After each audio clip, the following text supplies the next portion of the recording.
या क्षणाची सगळ्यात मोठी बातमी बुलेटिनच्या सुरुवातीला ती म्हणजे विधानसभेचे उपाध्यक्ष नरहरी झिरवळ आणि शिवसेना नेत्यांच्यात बैठक सुरू झाली आहे। विधानसभा उपाध्यक्ष नरहरी झिरवळ हे विधान भवनात दाखल झाले आहेत। आज सकाळपासून काही काळ ते नॉट रिचेबल होते, त्यामुळे ते कुठे गेलेत याबद्दलही चर्चा सुरू झाल्या होत्या। पण आता नरहरी झिरवळ हे विधान भवनात दाखल झालेत आणि शिवसेना नेते सुद्धा विधान भवनात पोहोचलेत। बंडखोर आमदारांना अपात्र ठरवण्याच्या हालचाली सध्या सुरू झाल्या आहेत आणि शिवसेनेचे नेते आणि नरहरी झिरवळ यांच्यात बैठक सुरू झाली आहे। त्यामुळे बंडखोरांवर नेमकी आता काय आणि कशी कारवाई होते हे पाहणं अत्यंत महत्त्वाचं असणार आहे। बंडखोरांवर आज संध्याकाळपर्यंत कारवाई केली जाऊ शकते। प्रामुख्याने त्यांना बडतर्फ केलं जावं अशा प्रकारची मागणी शिवसेनेच्या वतीनं उपाध्यक्ष नरहरी झिरवळ यांच्याकडे करण्यात येईल आणि ती मागणी मान्य केली जाऊ शकते असं सूत्रांनी न्यूज 18 लोकमतला सांगितलं आहे। ही आहे या क्षणाची सगळ्यात मोठी आणि महत्त्वाची माहिती। काल रात्रीपर्यंत किंवा आज सकाळपर्यंत आमदारांची संख्या जुळवणं हे एकनाथ शिंदे यांच्या समोरचं आव्हान होतं। विनोद राठोड आपले प्रतिनिधी आपल्यासोबत जोडले गेलेत। विनोद, काय अधिक माहिती आहे? झिरवळ आणि शिवसेनेच्या आमदारांमध्ये बैठक सुरू आहे। राज्यातील राजकीय संकट दूर करण्यासाठी आणि बंडखोर आमदारांवर कारवाई करण्यासाठी विधानसभेचे उपाध्यक्ष नरहरी झिरवळ यांच्या कार्यालयामध्ये एक बैठक सुरू आहे। या बैठकीमध्ये शिवसेनेचे खासदार आणि मंत्री उपस्थित आहे।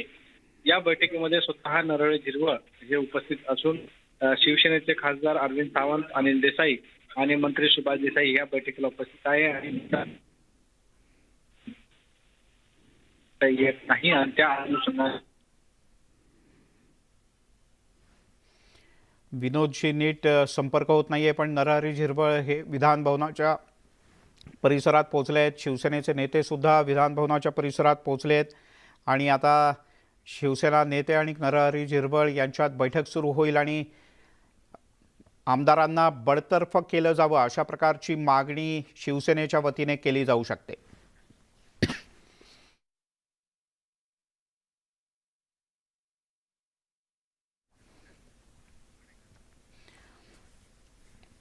आणि आता बातमी आहे मुख्यमंत्र्यांच्या निर्धाराची। मुख्यमंत्री उद्धव ठाकरे यांनी आज शिवसेनेच्या जिल्हा प्रमुखांशी व्हिडिओ कॉन्फरन्सिंगच्या माध्यमातून संवाद साधला। वर्षा बंगला सोडताना मोह सोडला, मात्र जिद्द सोडलेली नाही असं मुख्यमंत्री उद्धव ठाकरे म्हणाले। तर एकनाथ शिंदे यांना महत्त्वाची खाती दिली, मात्र तरीही ज्यांना जायचंय त्यांनी जावं असंही उद्धव ठाकरे यांनी आवर्जून नमूद केलं। शिवसेनेने अनेक बंड पाहिली, मात्र तरीही बाळासाहेबांची शिवसेना संपलेली नाही असा विश्वासही मुख्यमंत्र्यांनी व्यक्त केला।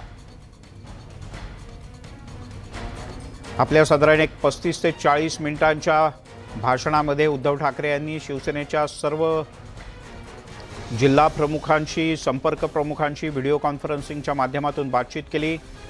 या सर्वांना तातडीनं शिवसेना भवनात पोहोचण्याचे आदेश देण्यात आले होते आणि दुपारी 12:30 ते 1च्या दरम्यान ही बैठक सुरू झाली, ज्यात आदित्य ठाकरे प्रत्यक्ष उपस्थित होते। तर उद्धव ठाकरे हे व्हिडिओ कॉन्फरन्सिंगच्या माध्यमातून त्यांनी राज्यभरातून आलेल्या या सगळ्या शिवसेनेच्या जिल्हा प्रमुखांना, संपर्क प्रमुखांना संबोधित केलं।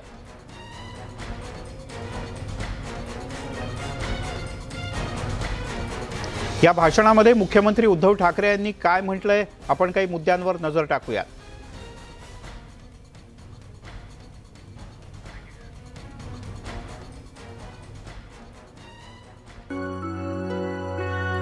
मी वर्षा सोडली म्हणजे मोह सोडला, जिद्द सोडली नाही। स्वप्नात सुद्धा मी विचार केला नव्हता की मी या पदावर जाईन। त्या पदाचा मला कधीच मोह नव्हता।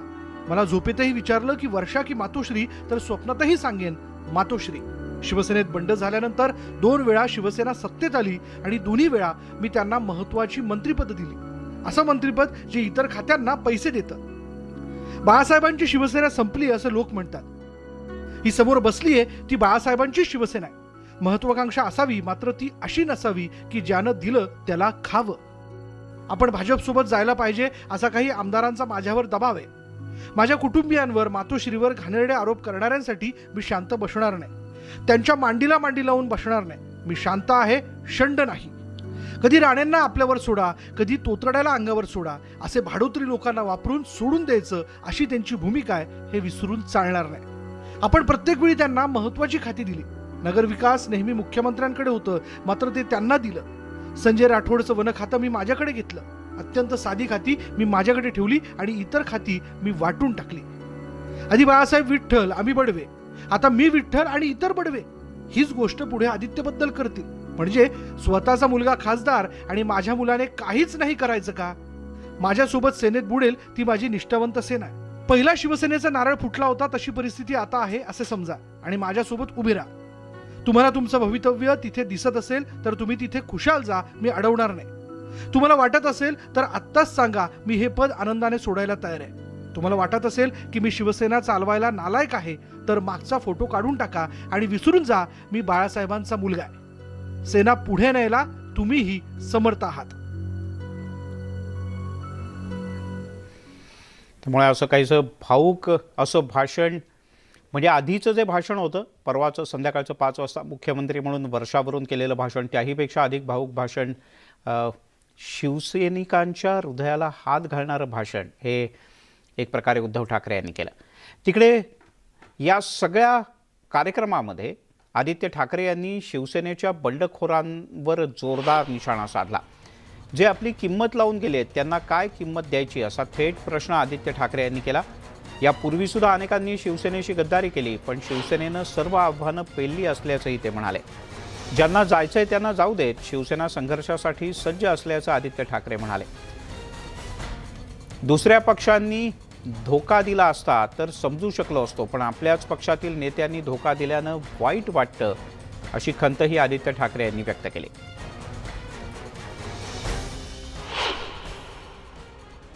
हे काही आपल्याला नवीन नाही की चला मित्रपक्ष कुठचं तरी सोडून दिलंय, पण 2 मित्रपक्ष जे आपल्या 25 वर्ष विरोधात होते, आपण त्यांच्या विरोधात लढलो, ते सोबत आले आणि ते सतत सांगतात की आम्ही उद्धव साहेबांच्या सोबत आहोत, उद्धवजींच्या सोबत आहोत.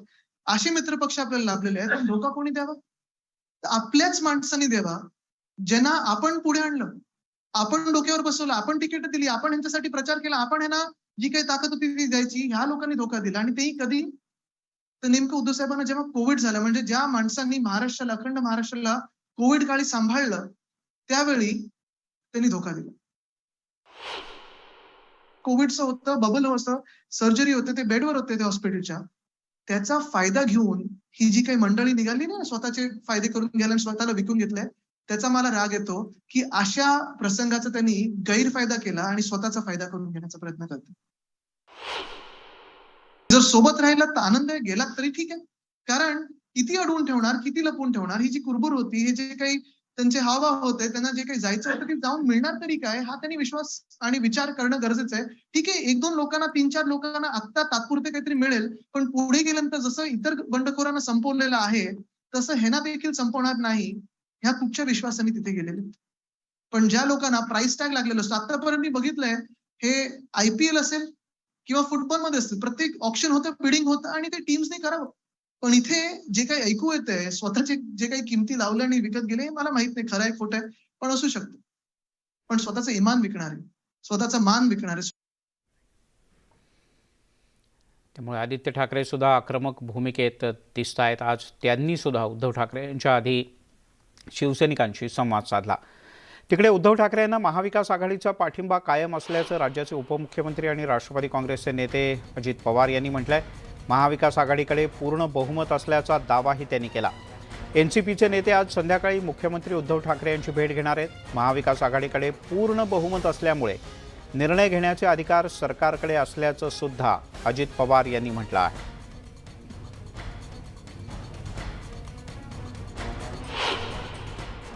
दिया था ऐसा 2019 नवंबर में क्या तीन पार्टियों के मुकाबले 2 पार्टी की सरकार ज्यादा स्थायी होती है, आपने कहा। मैंने दिया था जी, कब?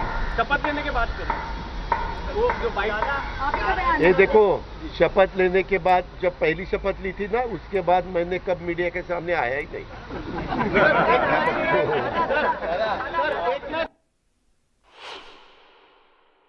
मंत्रालयात गेल्यानंतर तिकडची कामं उरकून साहेब इथं होते म्हणून साहेबांना भेटायला मी, प्रफुल्लभाई आणि आपले प्रांताध्यक्ष जयंतराव आम्ही आलो होतो, चर्चा केली. आज आम्ही 6:30 वाजता राज्याचे मुख्यमंत्री उद्धव ठाकरे साहेबांच्याकडे मातोश्रीला भेटायला त्या ठिकाणी जाणार आहोत.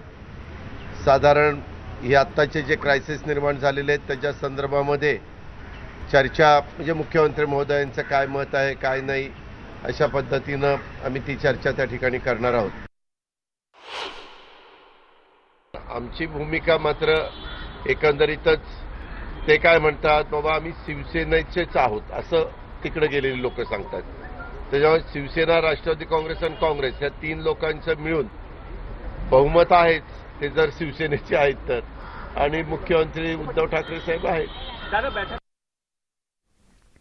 तिकडे राज्यातल्या राजकीय घडामोडींच्या पार्श्वभूमीवर भाजपचे नेते आणि खासदार उदयनराजे भोसले यांनी आज सागर बंगल्यावर जाऊन देवेंद्र फडणवीस यांची भेट घेतली. त्यानंतर बोलताना त्यांनी महाविकास आघाडी सरकारवर सडकून टीका केली. महाविकास आघाडी स्थापनेपासूनच अनैसर्गिक आघाडी होती. स्थानिक कार्यकर्त्यांना सुद्धा ही आघाडी अडचणीची ठरत होती, त्यामुळे ती टिकणारच नव्हती असं उदयनराजे म्हणाले.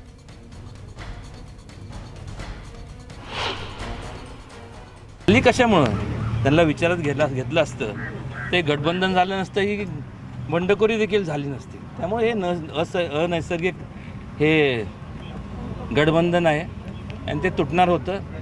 आज ना उद्या, थोडा उशीर झाला. राज्यामध्ये मोठा राजकीय पेच निर्माण झालेला असताना विधानसभा अध्यक्षपदाला अनन्यसाधारण महत्त्व आलंय. काँग्रेसनं विधानसभा अध्यक्षपदाचा राजीनामा देऊन मोठी चूक केली हे तर मान्यच आहे, मात्र आताही काँग्रेसला पुन्हा एकदा महत्त्व प्राप्त झालं असतं अशी प्रतिक्रिया विजय वडेट्टीवार यांनी दिली. पण काँग्रेसची एक चूक आणि गेली 2 वर्ष अध्यक्षाविना कामकाज हे बरोबर नाही. या सगळ्या संदर्भात आणि विरोधकांनी सरकारच्या खर्चाला मान्यता देण्याबद्दल बंधनं यावीत या विरोधकांच्या केलेल्या मागणीबद्दल मंत्री विजय वडेट्टीवार यांच्याशी खास बातचीत केली आमच्या प्रतिनिधी स्वाती लोखंडे यांनी. विरोधकांचं कामच आहे प्रशासन, शासनावर कुठलाच कोणाचंही शासन असो त्यावर अंकुश ठेवण्याचं काम विरोधकांनी केलंच पाहिजे. पण कामं कोणती होत आहेत यावरही जरा बारकाईने लक्ष घातलं पाहिजे. खरं तर आत्ता जी कामं काढली गेली किंवा सुरू आहेत त्यामध्ये पाणी पुरवठ्याची, ग्रामीण पाणी पुरवठ्याचे सगळे कामाला आता आपण मान्यता देतो. जलजीवन मिशनमध्ये केंद्र सरकार आणि राज्य सरकारच्या वाट्याचे आता 6-7 हजार कोटी रुपये राज्याकडे आहेत आणि गाव तिथे प्रत्येक गावाला पाण्याची पुरवठा योजना करायची हा त्यामागचा उद्देश आहे. आणि कुणाच आहे असा काही मतदारसंघ बघून काही आपण निर्णय घेतो किंवा मान्यता देतो अशातला भाग नाही.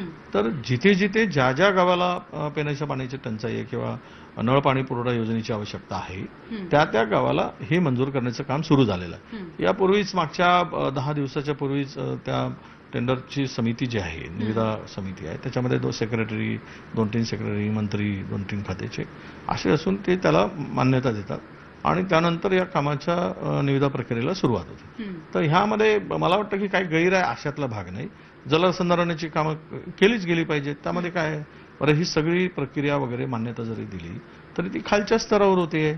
त्या निविदा प्रक्रिया सगळ्या जिल्हा स्तरावर होतात, आपल्या कार्यकारी अभियंत्याच्या स्तरावर होतात. तर कामं, विकासाच्या कामाला मान्यता देणं यात गैर आहे म्हणून तक्रार करायचा तर हे विकासालाच खेळ घालणं आहे. नक्कीच. पण विरोधकांचं असं म्हणणं आहे की सरकार अल्पमतात आहे, राज्य अस्थिर आहे, असं असताना घाईघाईने ही सगळी कामं काढली जातात आणि मुद्दाम एवढा खर्च केला जातोय. नाही, असं आहे की अल्पमतात आज कसं म्हणता येईल. बघा कोण अल्पमतात आहे हे कशाच्या भरोशावर, कुठे आपण संख्याबळ मोजलेलं आहे, कोण कोणाच्या बाजूला एवढं आता कसं त्याला फ्लोअर टेस्टच लागते. फ्लोअरवर जाऊन तुम्ही संख्याबळ कोणाच्या बाजूला आहे तर तेव्हाच कळणार ना. आज कसं म्हणू शकता. आता ह्यामध्ये ठीक आहे, म्हणजे त्यांची भूमिका ती मानणं आणि त्यांच्या भूमिकेला आम्ही काही विरोध करणार नाही. परंतु जोपर्यंत फ्लोअर टेस्ट होणार नाही तोपर्यंत सरकार आहे, अस्तित्वात आहे आणि सरकार काम करत आहे. आणि एक मोठी बातमी हाती येते. या क्षणाची सगळ्यात मोठी बातमी, ब्रेकिंग न्यूज, ती म्हणजे शिवसेनेचे नेते आणि माजी मंत्री अर्जुन खोतकर यांच्यावर ईडीनं मोठी कारवाई केली आहे. अर्जुन खोतकर यांची संपत्ती ईडीकडून जप्त करण्यात आली आहे. जालन्यातल्या संपत्तीवर अर्जुन खोतकर यांच्या मोठी कारवाई करण्यात आली। ही सर्व संपत्ती आर्थिक गैरव्यवहार प्रकरणी ईडीनं जप्त केली आहे। ही आहे या क्षणाची सगळ्यात मोठी आणि महत्त्वाची बातमी। शिवसेनेचे नेते आणि माजी मंत्री अर्जुन खोतकर यांच्यावर ईडीनं म्हणजेच एन्फोर्समेंट डायरेक्टरेटनं मोठी कारवाई केली। अजित मांढरे आपले प्रतिनिधी आपल्यासोबत आहेत। अजित, काय अधिक माहिती आहे? मिलिंदजी, मुंबई पोलिसांच्या EOWनं या प्रकरणी गुन्हा दाखल केला होता आणि त्याचा पुढे तपास मुंबई उच्च न्यायालयाच्या आदेशाने ईडी करत होती। या प्रकरणी ईडीने मोठी कारवाई केलेली आहे। अर्जुन खोतकर हे शिवसेनेचे मोठे नेते आहेत, माजी मंत्री आहेत। यांची अर्जुन इंडस्ट्रीज म्हणून ज्या कंपन्या आहेत यांच्यावरती ईडीने जप्तीची कारवाई केलेली आहे। जवळपास 200 एकर जमीन जी आहे ती जप्त केलेली आहे। या परिस्थितीमध्ये नेमकं हा सगळा प्रकार जो आहे तो महाराष्ट्र कोऑपरेटिव्ह बँकेशी संबंधित आहे। लोन घेतले होते आणि नंतर लोन चुकवले नाही, पण कंपन्यांच्या जागा ज्या आहेत त्या वेगळ्या माध्यमातून विकणं किंवा अशा। अजित, मी तुला थोडंसं थांबवतो। स्वतः अर्जुन खोतकर आपल्यासोबत जोडले गेलेत। खोतकरजी, तुमची काय प्रतिक्रिया आहे? तुमची सर्व संपत्ती जप्त करण्यात आली आहे ईडीच्या मार्फत असं कळत आहे।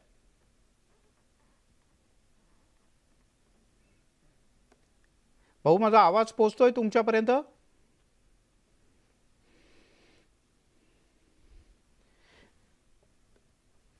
खोतकर साहेब, माझा आवाज पोहोचतोय तुमच्यापर्यंत?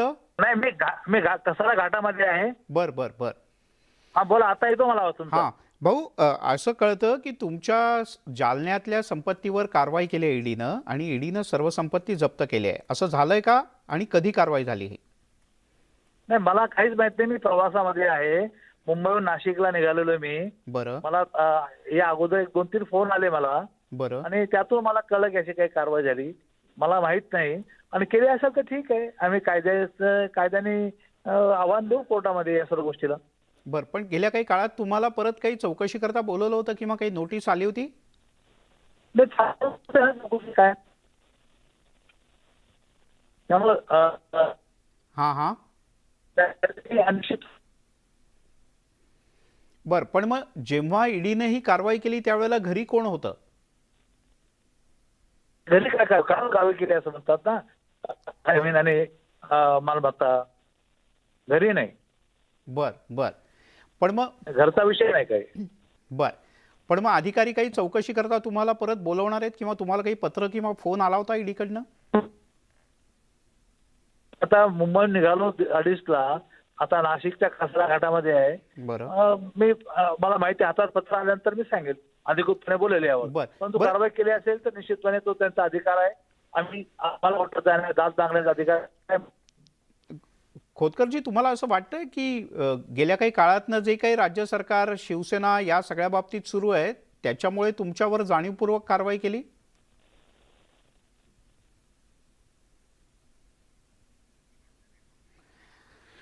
ते कसारा घाटात आहेत असं त्यांनी म्हटलं आणि त्यामुळे कदाचित नीट आवाज त्यांच्यापर्यंत पोहोचत नाहीये। पण खोतकर यांच्या जालन्यातल्या संपत्तीवर ईडीनं कारवाई केली आहे। यापूर्वी खोतकर यांची 2 वेळेला चौकशी करण्यात आली होती आणि काही कागदपत्रही ताब्यात घेण्यात आली होती आणि आता न्यायालयाच्या आदेशानंतर ईडीनं त्यांच्या संपत्तीवर जप्तीची कारवाई केली आहे।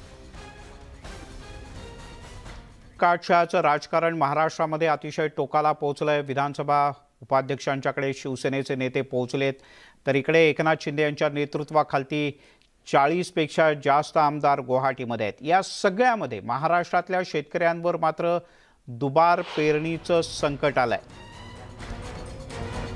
राज्यभरातल्या शेतकऱ्यांवर दुबार पेरणीचं संकट आहे, कारण राज्याच्या अनेक भागात पावसानं दडी मारली आणि त्यातच कृषी मंत्री दादा भुसे हे गुवाहाटीला आहेत एकनाथ शिंदे यांच्याबरोबर। त्यामुळे राज्यातला शेतकरी किंवा राज्याचा कृषी विभाग वाऱ्यावर आहे की काय अशा प्रकारचा प्रश्न विचारला जातोय। पीक कर्जासाठी अद्यापही शेतकऱ्यांचे अनेक दावे प्रलंबित आहेत। मतदारांमध्ये संभ्रम आहे, संमिश्र प्रतिक्रिया आहेत। विविध आमदारांच्या भूमिकेवर सुद्धा प्रश्नचिन्ह उपस्थित केलं जात आहे।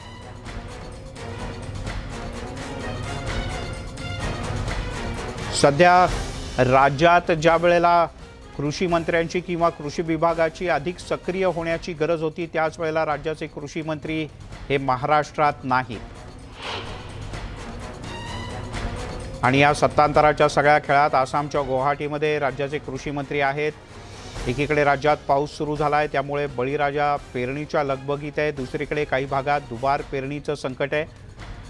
शेतकऱ्यांना पीक कर्जासाठी अद्यापही वणवण करावी लागते आणि राज्यात अशी विचित्र परिस्थिती असताना आमदार लोकप्रतिनिधी हे मात्र महाराष्ट्रात नाहीत आणि आमदारांनी घेतलेल्या या भूमिकेमुळे अनेक मतदारसंघातली जनता नाराज असल्याचं पाहायला मिळत आहे. न्यूज 18 लोकमतच्या प्रतिनिधींनी जे आमदार एकनाथ शिंदे यांच्यासोबत गुवाहाटीत दाखल झाले त्यांच्या मतदारसंघात जाऊन तिथल्या सामान्यांच्या प्रतिक्रिया घेतल्या आणि त्यांचं काय म्हणणं आहे ते आम्ही जाणून घेतलं. खानदेशातील शिवसेनेचे जवळपास सगळेच आमदार हे गुवाहाटीला आहेत. गुलाबराव पाटील, किशोर वाघ, चिमणराव पाटील, लता सोनावणे हे सगळे एकनाथ शिंदे यांच्या गटात सहभागी झालेत. जळगावकरांनी काय म्हटलंय पाहूया.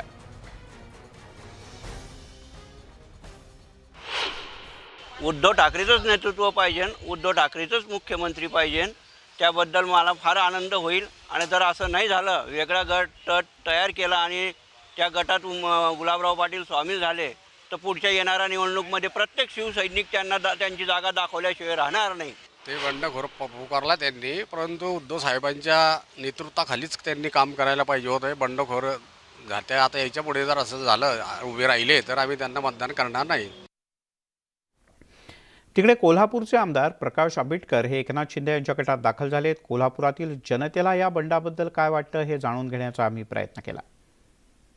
एवढा महागाईचा एवढा आगडोम चाललेला असताना जनतेला कुठल्याही मदत न करता प्रत्येक आपापली राजकीय पोळी भाजून घेत आहे का? कशासाठी? लोकांनी ह्या पक्षाच्या ह्या लोकांना मतदान करायचं. मतदान केल्यानंतर ती जर प्रत्येक आपापल्या मनाप्रमाणे जर हे करत असतील, हे बरोबर नाही. गुवाहाटी किंवा आसाम हे सगळा दौरा करत आहेत, तर हा मला कोल्हापूरकरांना हा न पटण्यासारखा आहे. इथं कोल्हापूरकरांची राहिलेली कामं पेंडिंग कितीतरी आहेत, कितीतरी प्रश्न कोल्हापूरकरांचे आहेत आणि ही सत्ता लालसू आणि पदासाठी ही सर्वत्र यंत्रणा काम करत असल्याचं आम्हाला दिसत आहे. आम्हाला कोल्हापूरकरांना हे काही पटलेलं नाही आणि मुळात ह्यांचं जे हिंदुत्व आहे हे वेगळे हिंदुत्व आहे. आमदार निवडून दिले ते केवळ हिंदुत्वासाठी निवडून दिलेले नाही आहेत. आम्ही फक्त त्या माणसांकडे बघून त्यांना निवडून दिलेलं आहे. बरोबर आहे. तर ह्या गोष्टीचा सर्वस्व विचार करावा, सर्व गोष्टींचा, आणि मग त्यांनी पुढं जावं. आमची काही हरकत नाही आहे, पण स्वतःची पोळी भाजून इथून पुढं माणसं खूप हुशार आहेत. इथून पुढं या गोष्टीचा विचार केला नक्की जाईल. तिकडे यवतमाळ जिल्ह्यातील संजय राठोड हे बंडखोर आमदारांच्या तंबूत सहभागी झाले. जिल्ह्यातल्या नागरिकांना काय वाटतंय पाहूया. हे राजकारणी लोक जो अगोदरपासून आमच्या डोक्यात एक समज आहे की हे स्वतःच्या स्वार्थासाठी हा पक्ष सोडून त्या पक्षात जातात, तो पक्ष सोडून त्या पक्षात जातात, प्रसंगी स्वतःच्या कमाईसाठी सेटलमेंट करतात. लोकांचा तुम्ही विचार न करता सपशेल पळून जाता आणि दुसऱ्या पक्षात जायचा प्रयत्न, पक्षाला अडचणीत आणण्याचा प्रयत्न, हा काही महाराष्ट्रासाठी शोभनीय विषय नाही आहे. लोकांचं कन्सेंटमेंट घेतलं का तुम्ही? लोकांचा विचार तरी मनात घेतला का? ज्या लोकांनी निवडून दिलं त्यांचा विचार घेतला का तुम्ही? नाशिक जिल्ह्यातले शिवसेनेचे आमदार सुहास कांदे हे देखील बंडखोरी करून गुवाहाटीला पोहोचले. कांदे यांच्या या बंडखोरीवर मनमाड आणि नांदगावमधल्या जनतेनं काय म्हटलंय पाहूयात. आमदार साहेबांनी जो निर्णय घेतलेला आहे तो तालुक्याच्या विकासाच्या दृष्टीने, हिताच्या दृष्टीने व मनमाड शहराचा पाणी पुरवठ्याचा विकास डोळ्यासमोर ठेवून घेतलेला हा निर्णय आहे.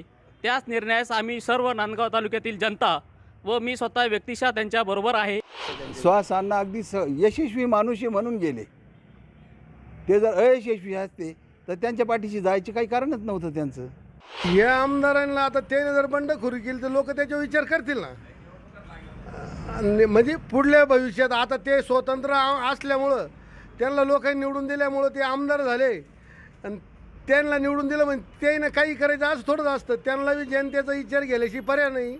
तसंच सुहासांना कांदे जर परत उभे राहिले तर त्यांना हिंदुत्वाच्या मुद्द्यावर आम्ही परत निवडून देऊ नांदगाव तालुक्यातनं. तिकडे बुलढाण्याच्या 2 आमदारांच्या शिंदे यांच्या गटात समावेश आहे. त्यातले एक आहेत डॉक्टर संजय रायमुलकर आणि दुसरे आहेत संजय गायकवाड.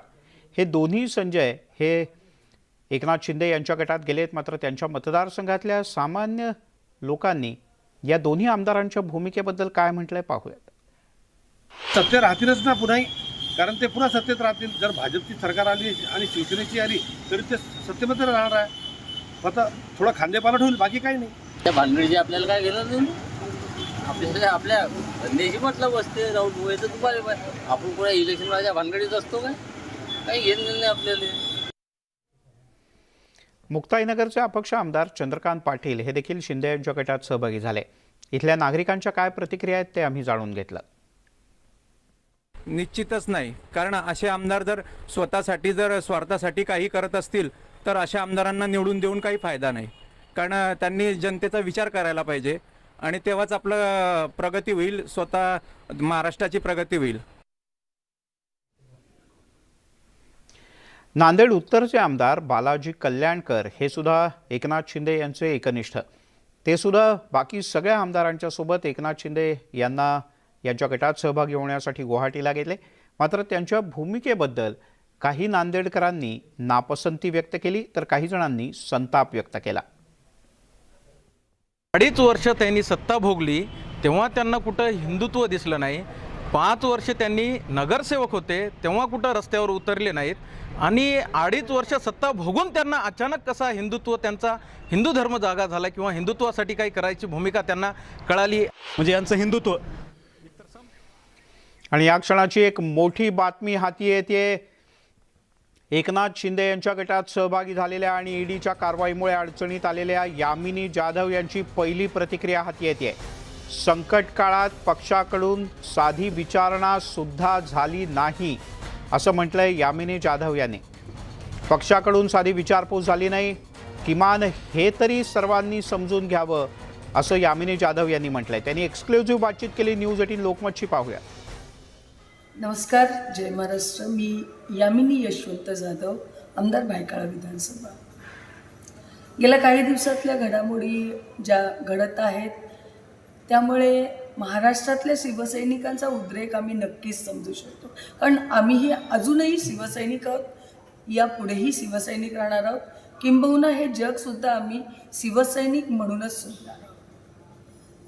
यशवंत जाधव साहेब 43 वर्ष शिवसेनेमध्ये झाले, वयाच्या 17 वर्षापासून शिवसैनिक आहे. अनेक अडचणी आल्या, फायनान्शियल क्रायसिस आले, अनेकदा इलेक्शन हरावी लागली, पण कधीही त्यांनी असा वेगळा विचार पक्षाबाबतीत केलेला नव्हता. गेले काही महिने, ऑक्टोबरपासून माझ्या आयुष्यात एक वादळ आलं, कॅन्सर नावाचं. ज्यावेळेला आम्हाला समजलं, माझ्या फॅमिलीला समजलं, पूर्ण फॅमिली तुटली. या कॅन्सर या आजाराचं जी माहिती आपल्या पक्षाला द्यावी लागते, ती माहिती यशवंत जाधव साहेबांनी प्रमुख नेत्यांना दिली होती. एक महिला आमदार म्हणून माझी अपेक्षा होती की माझ्या घरी काही नेते येतील, आपल्या महिला आमदार कॅन्सरने त्रस्त आहेत, हीच गोष्ट मोठी हलवणारी होती. मला स्वतःला कॅन्सर या शब्दाने मी कोलमडून गेली होती. फॅमिलीने, माझ्या भायखळा विधानसभेतल्या सगळ्या शिवसैनिकांनी आम्हाला खूप साथ दिली. मी त्यांचे आजही आभार मानू इच्छिते. अपेक्षा होती की माझी विचारपूस केली जाईल, एक आधाराची थाप यशवंत जाधव आणि यामिनी जाधवच्या कुटुंबाला मिळेल, पण तसं झालं नाही. काही ठराविक लोक, जसं किशोरीताई या माझ्या घरी आल्या, 2 तास बसल्या, अनेक कॅन्सर बाबतीच्या सूचना मला त्यांनी दिली, आध्यात्मिक सूचना त्यांनी दिली. हे कर, याने तुला बरं वाटेल. पण ज्यांच्याकडनं अपेक्षा होती तर कोणी कुठल्याही नेत्यांनी मला याबाबतीत विचारपूस केली नाही. मी स्वतः 2012पासून नगरसेविका आहे. अनेक आमदारांच्या पत्नींना कॅन्सर झालेला पाहिलेला आहे आणि त्यांच्या पत्नींना हॉस्पिटलमध्ये जाऊन बघितलेलं सुद्धा मी पाहिलेलं आहे स्वतःच्या डोळ्याने. मग त्यांच्या पत्नींसारखी माझी अगदी मरणाशायी अवस्था होणं गरजेचं होतं. मग माझ्या पक्षातले नेते मला बघायला आले असते का? ही गोष्ट कुठेतरी खलत होती मनाला. त्यातच अनेक अडचणीचा सामना माझं कुटुंब गेल्या 7-8 महिन्यापासून करत आहे. त्यातही कोणाचा आधार, कोणाची मार्गदर्शन, कोणाच्या कुठल्या चांगल्या सूचना आम्हाला मिळाल्या नाही. दोघेच कुटुंबासाठी हातपाय मारत राहिलो आणि मग या निर्णयाला येऊन पोचलो. हा निर्णय घेणं सोपं नव्हतं. बऱ्याच दिवसापासूनची ही प्रक्रिया होती. मनाला आजही यातना होत आहेत. पण एक मात्र नक्की आहे की शिवसेना सोडून कुठलाही पक्ष आम्ही यशवंत जाधव आणि यामिनी जाधवनी जॉईन केलेला नाही. कॅन्सरच्या अवस्थेत बायकाळा विधानसभेने जे आम्हाला समजून घेतलं, किंबहुना इतिहासच शिवसैनिकांनी घडवलेला आहे बायकाळा विधानसभेतला, त्या शिवसैनिकांनी आम्हाला समजून घेणं गरजेचं आहे. यामिनी जाधव आणि यशवंत जाधव शिवसेनेविरुद्ध कधीही जाणार नाहीत, बैमानी कधीही करणार नाहीत.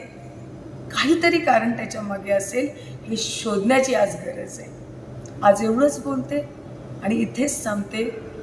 तुमची यामिनी जाधव आमदार म्हणून, एक शिवसैनिक म्हणून यशवंत जाधवांकडनं आणि माझ्याकडनं हा प्रेमाचा जय महाराष्ट्र. आणि अजित मांढरे आपले प्रतिनिधी आपल्यासोबत आहेत. अजित, यामिनी जाधव यांनी बऱ्याच काळापासूनचं दुःख कदाचित आज बोलून दाखवलं या व्हिडिओच्या माध्यमातून. मिलिंदजी, जर यामिनी जाधव यांचं शेवटचं वक्तव्य तुम्ही जर ऐकलं तर त्यामध्ये स्पष्टपणे त्यांनी म्हटलेलं आहे की हा निर्णय मला का घ्यावा लागला याचं कारण शोधावं लागेल. त्याचबरोबरीनं जर पूर्ण त्यांचं आपण वक्तव्य ऐकलं किंवा पूर्ण त्यांचा इंटरव्ह्यू ऐकला त्याच्यामध्ये त्यांनी त्याच गोष्टी सांगितलेल्या आहेत ज्या इतर आमदार जे आहेत त्या आमदारांच्या मनामध्ये खटखट होती किंवा हे आमदार जे आहेत त्या आमदारांना ज्या पद्धतीने वागणूक दिली गेली होती.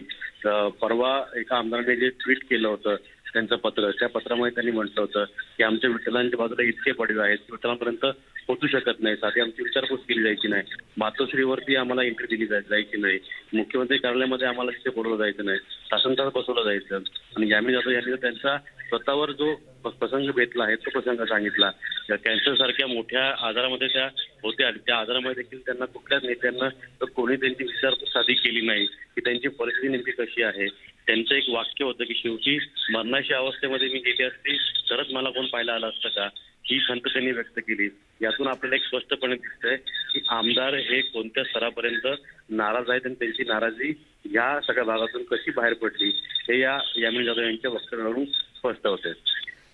अजित, तूर्तास धन्यवाद या सगळ्या माहितीबद्दल. पुन्हा एकदा स्वागत. शिवसेनेचा उत्तराधिकारी हा स्वतः बाळासाहेब ठाकरे यांनी जिवंत असताना ठरवलाय. त्यामुळे आता कोणीही दावा केला तरी त्यांचा वारसदार उद्धव ठाकरेच राहणार असं वक्तव्य राष्ट्रवादी काँग्रेसच्या खासदार सुप्रिया सुळे यांनी केलं आहे. जे बाळासाहेबांचं नाव घेत आहेत त्यांनी एक लक्षात ठेवावं की बाळासाहेबांनी असा इतर ठिकाणी पळून जाऊन संघर्ष केला नव्हता असा टोलाही त्यांनी लगावला.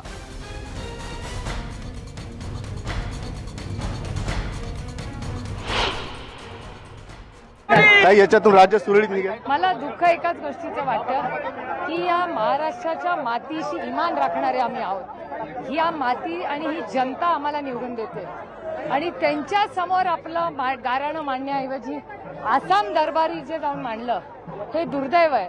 आणि हे हिंदू हृदय सम्राट बाळासाहेब ठाकरेंना न पटणार आहे. त्यांनी जो संघर्ष केला तो महाराष्ट्राच्या मातीत केला, त्यांनी पळून जाऊन दुसऱ्या राज्यातून केला नाही. पण त्यांच्याच हिंदुत्वाचा मुद्दा करतायत ते सध्या.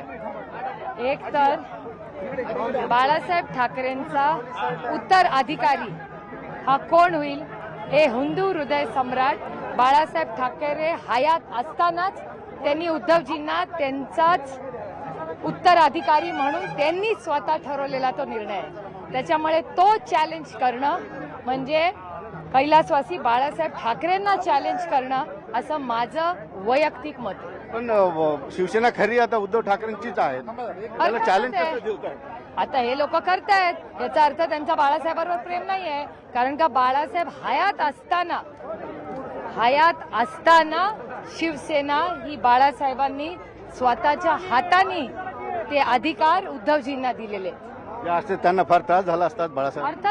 अर्थातच एकंदरीतच आता 2 ते 3 दिवसात सगळे चित्र स्पष्ट होईल. आमदारांच्या अपात्रतेचा मुद्दा सुद्धा समोर येतो. बघूया आता, वेट अँड वॉच, देखते आगे आगे क्या होता है. पण आता शेवटचा प्रश्न विचारतो. आता तुम्ही माऊलींच्या दरबारात आलेला आहात, भक्तिमय झालेला आहात, तुम्ही दर्शने घेतले, काय मनात इच्छा होती? मनात एवढंच नेहमी असतं, पांडुरंगाबद्दल प्रचंड प्रेम चांगला पाऊस पडू दे, महाराष्ट्राच्या बळीराजाला आणि भारताच्या बळीराजाला न्याय मिळू दे. माझं राज्य आणि हा देश सुजलाम सुफलाम हो. मध्ये शिवसेना आणि राज्याचे मुख्यमंत्री दोन्ही संकटात आहेत आणि जर का बहुमताचा आकडा या सरकारला पाळता नाही आला तर हे सरकार कोसळू शकतं. दरम्यानच्या काळात शिवसेनेचे आमदार मंगेश कुडाळकर यांच्या कार्यालयाच्या नामफलकाची तोडफोड करण्यात आली.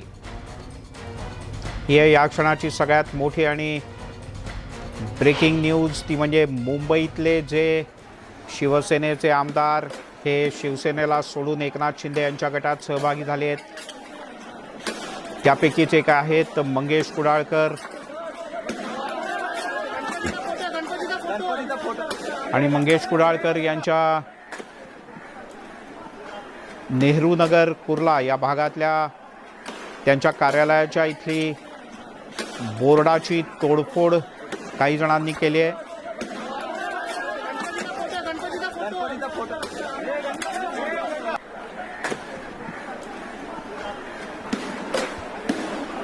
ही काही मिनिटापूर्वीची दृश्य आपण पाहतो आहोत. मंगेश कुडाळकर यांच्या कार्यालयाच्या इथे शिवसैनिकांनी तोडफोड केली.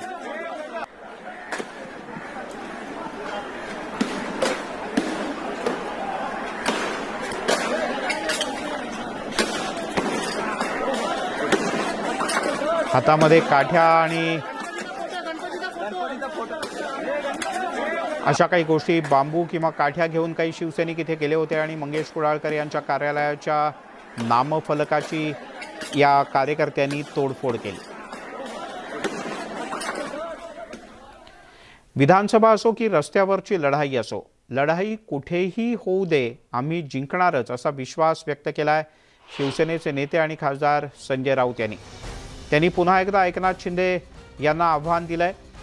महाविकास आघाडी मजबूत असून आणखीन 2.5 वर्ष ही महाविकास आघाडी पूर्ण करेल असा दावाही संजय राऊत यांनी केलाय.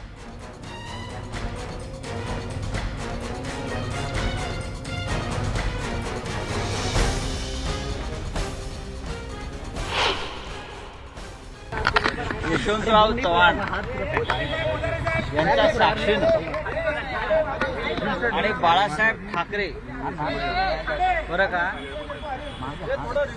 यांचं मी नाव घेऊन सांगतो, त्यांच्या स्मृतीला मी वंदन करून सांगतो.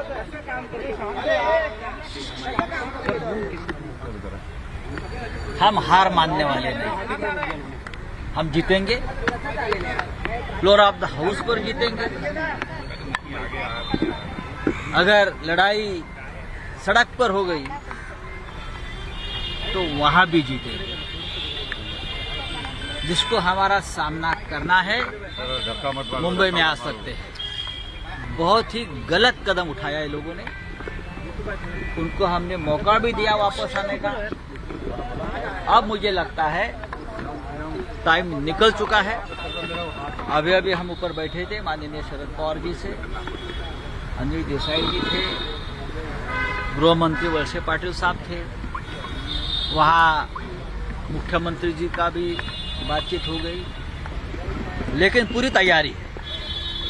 आप आइए, अब हमारा चॅलेंज, आप आइए. याच बिल्डिंगमधून महायुतीची घोषणा झाली, याच युतीमधून महायुतीचं एक बंधन बांधण्यात आलं आणि याच बिल्डिंगमधून मी तुम्हाला सांगतोय महाविकास आघाडी मजबूत आहे आणि महाविकास आघाडीचं सरकार पुढलं 2.5 वर्ष राहिलेलं पूर्ण करेल आणि पुन्हा सत्तेत येईल.